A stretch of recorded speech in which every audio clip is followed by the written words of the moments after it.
స్తోత్రములు ప్రభువునకు. తెలుగు బైబిల్ ఛానల్కు మీ అందరికీ స్వాగతం. ఈ రోజు దేవుని వాక్యమును ధ్యానిస్తూ ప్రార్థనతో మన దినమును ప్రారంభిద్దాం.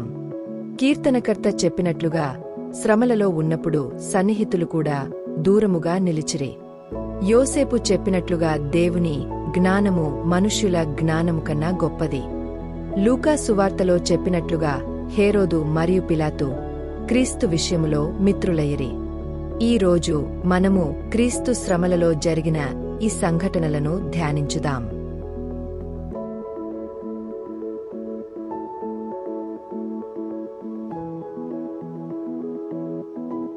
కీర్తనల గ్రంథము 38వ అధ్యాయం 11వ వచనం నుండి 12వ వచనాల వరకు.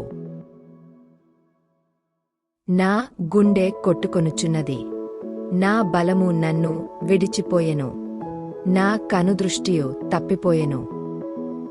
ఆదికాండము 41వ అధ్యాయం 11వ వచనం నుండి 16వ వచనాల వరకు. ఒక రాత్రి నేను అతడు మేమిద్దరము కలలు కంటిమి. ఒక్కొక్కడు వేర్వేరు భావములుగల కలలు చెరియొకటి కంటిమి. అక్కడ రాజ సంరక్షక సేనాధిపతికి దాసుడయుండిన యొక హెబ్రీ పడుచువాడు మాతో కూడా ఉండెను. అతనితో మా కలలను మేము వివరించి చెప్పినప్పుడు అతడు వాటి భావమును మాకు తెలిపెను. ఒక్కొక్కని కల చొప్పున దాని భావమును తెలిపెను. అతడు మాకు ఏ భావము తెలిపెనో ఆయా భావముల చొప్పున జరిగెను. నా ఉద్యోగము నాకు మరల ఇప్పించి భక్ష్యకారుని వ్రేలాడదీంచెనని ఫరోతో చెప్పగా, ఫరో యోసేపును పిలువనంపెను. కాబట్టి చెరసాలలో నుండి అతని త్వరగా రప్పించిరి.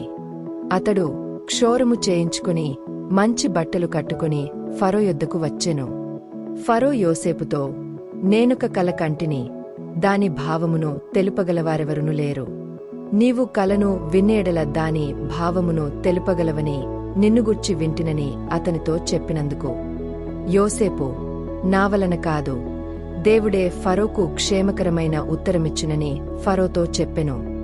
లూకా సువార్త 23వ అధ్యాయం 8వ వచనం నుండి 12వ వచనాల వరకు.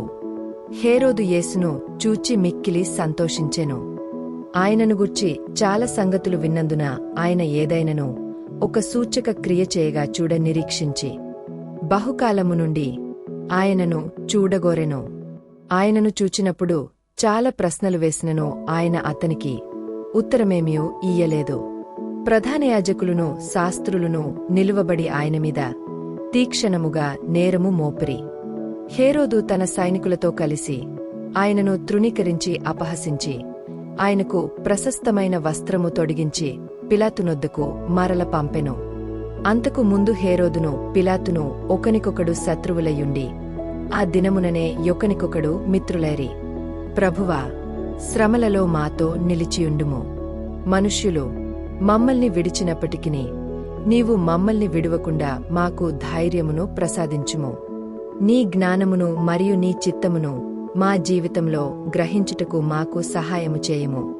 క్రీస్తు శ్రమలను ధ్యానించుచు నీ సత్యములో నడుచుటకు మాకు బలమును అనుగ్రహించుము. యేసు నామములో ప్రార్థించుచున్నాము. ఆమెన్. ఈ వాక్యం మీ హృదయాన్ని బలపరిస్తే లైక్ చేయండి, షేర్ చేయండి మరియు మా తెలుగు బైబిల్ ఛానల్ను సబ్స్క్రైబ్ చేయండి. యూట్యూబ్ మీరు తదుపరి వీడియోను ఇష్టపడతారని భావిస్తుంది. దయచేసి చూడండి మరియు మీ ప్రార్థన అభ్యర్థనను మాతో పంచుకోండి.